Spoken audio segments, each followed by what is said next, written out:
Hello everyone. सो आज के इस वीडियो में आप देखेंगे हिंदी सब्जेक्ट से रिलेटेड एक बहुत ही इंपॉर्टेंट टॉपिक वाक्यांश के लिए एक शब्द, और इसी टॉपिक से रिलेटेड मैं क्वेश्चन लेकर आई हूँ जो आपके एग्जाम के लिए काफ़ी यूजफुल रहने वाला है। और जैसा कि आप लोग जानते हैं एसएससी जीडी एग्जाम में 20 क्वेश्चन हिंदी के पूछे जाते हैं जो कि 40 मार्क्स के होते हैं। तो आपके एग्जाम में 2 से 3 क्वेश्चन इससे रिलेटेड पूछे जाएंगे, तो वीडियो को लास्ट तक देखें। सो फर्स्ट क्वेश्चन में पूछा गया है कि निम्नलिखित में असंगत युग्म कौन सा है, जहाँ पे ये 4 आपका ऑप्शन दिया गया है।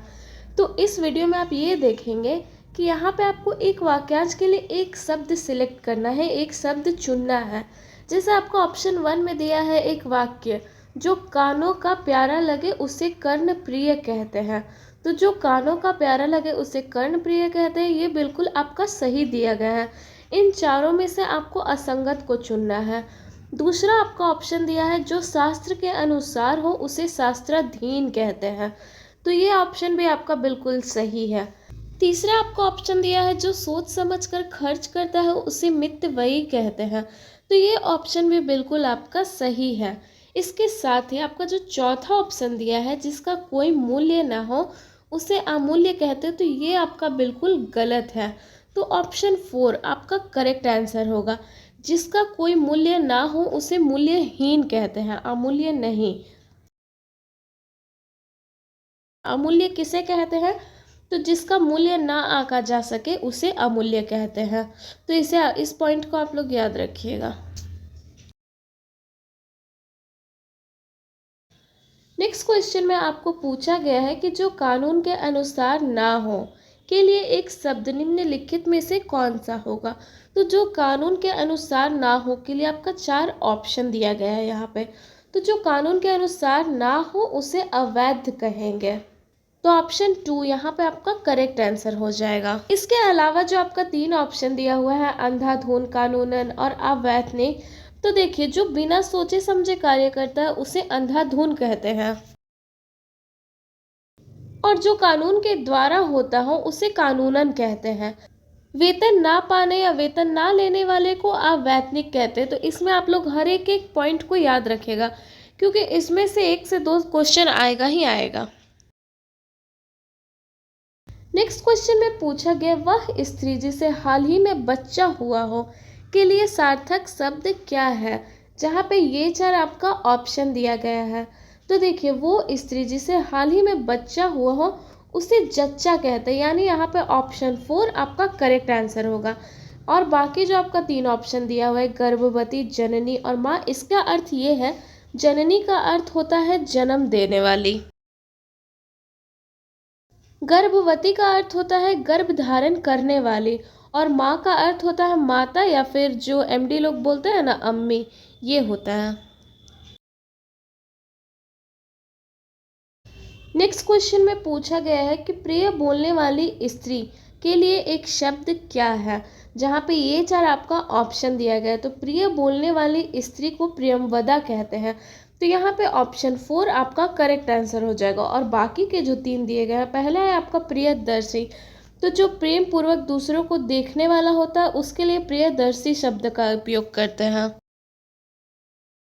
जिसका पति परदेश चला गया हो या दूर रहते हो उसे प्रेषित पतिका कहते हैं। और वो जिसने बच्चा जना हो उसे प्रसूता कहते हैं, या फिर जो आपने इससे पहले देखा जच्चा, तो जिसने बच्चा जना हो उसे प्रसूता या जच्चा कह सकते हैं।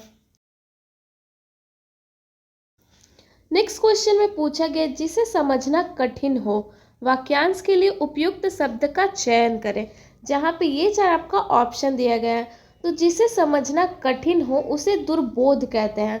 तो ऑप्शन 2 आपका यहाँ पे करेक्ट आंसर हो जाएगा। सुबोध का अर्थ होता है जो सरलता से समझा जा सके।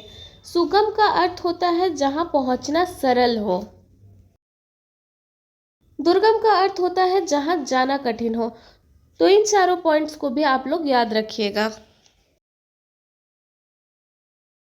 नेक्स्ट क्वेश्चन में पूछा गया है कि वो जमीन जिसमें कुछ भी पैदा ना हो, इस वाक्यांश के लिए उपयुक्त शब्द लिखिए, जहाँ पे ये 4 आपका ऑप्शन दिया गया है। तो वह जमीन जिसमें कुछ भी पैदा ना हो उसे उसर कहते हैं। तो ऑप्शन 3 यहाँ पे आपका करेक्ट आंसर होगा।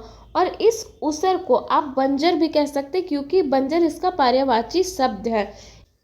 इनके अलावा जो आपका 3 ऑप्शन दिया, जैसे भूभुंड दिया हुआ है, इसका अर्थ होता है पर्यावरण या प्राकृतिक वातावरण। एक दिया आपका वनखंडी, तो वनखंडी का अर्थ होता है जंगल में रहने वाला, जैसे जंगल का पर्यायवाची शब्द वन होता है, तो वनखंडी का अर्थ होगा जंगल में रहने वाला। और एक आपका दिया हुआ है उर्वरा, तो उर्वरा का अर्थ होगा उपजाऊ भूमि। तो इन पॉइंट्स को भी आप लोग याद रखिएगा। नेक्स्ट क्वेश्चन में आपका पूछा गया है कि नाटक के अंत में प्रयुक्त मांगलिक पद के लिए सार्थक शब्द इनमें से कौन सा है? तो नाटक के अंत में प्रयुक्त मांगलिक पद को भरत वाक्य कहते हैं। तो यहाँ पे आपका ऑप्शन 1 करेक्ट आंसर होगा। नेक्स्ट क्वेश्चन में आपका पूछा गया है कि रेखांकित शब्दों के लिए एक शब्द छाटिए। तो यहाँ पे आपका रेखांकित था तेज बुद्धि वाला। वाक्य दिया हुआ है क्रिस तेज बुद्धि वाला बालक है, इसके लिए एक वाक्य छाटना है। तो तेज बुद्धि वाला के लिए आपका एक शब्द है कुशाग्र बुद्धि। तो यहाँ पे ऑप्शन 4 आपका करेक्ट आंसर होगा। तीव्र बुद्धि का अर्थ होता है तेज बुद्धि। बुद्धिमान का अर्थ होता है जो समझदार हो, अक्लमंद हो। तेजस्वी का अर्थ होगा जो तेजवान हो, प्रतापी हो, शक्तिशाली हो।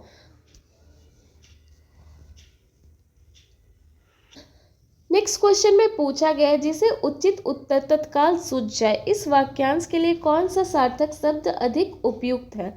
जहाँ पे ये 4 आपका ऑप्शन दिया गया है, तो जिसे उचित उत्तर तत्काल सूझ जाए उसे प्रयुत्पन्न मति कहते हैं, इसे इंग्लिश में प्रेजेंस ऑफ माइंड कहते हैं।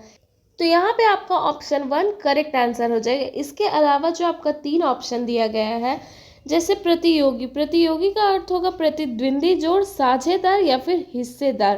तत्वज्ञानी का अर्थ होगा पुरुष जो माया भ्रम से मुक्त हो। प्रतिवादी का अर्थ होगा प्रतिवाद करने वाला या फिर वादी की बात का जवाब देने वाला। तो यहाँ पे इन तीनों पॉइंट्स को भी आप लोग याद रखिएगा। नेक्स्ट है आपका कुछ एडिशनल इन्फॉर्मेशन, कुछ महत्वपूर्ण वाक्यांश के लिए एक शब्द जो आपके एग्जाम में हो सकता है कि इनमें से कुछ आ जाए, ठीक है। तो आपका पहला है कि ऐसी जमीन जो अच्छी उत्पाद करती हो, या ऐसी जमीन जो अच्छी उत्पादक हो, उसे क्या कहते हैं? तो उसे उर्वरा कहते हैं। नेक्स्ट है आपका जो केवल एक आँख वाला हो उसे क्या कहते हैं? तो जो केवल एक आँख वाला हो उसे आकांक्ष कहते हैं।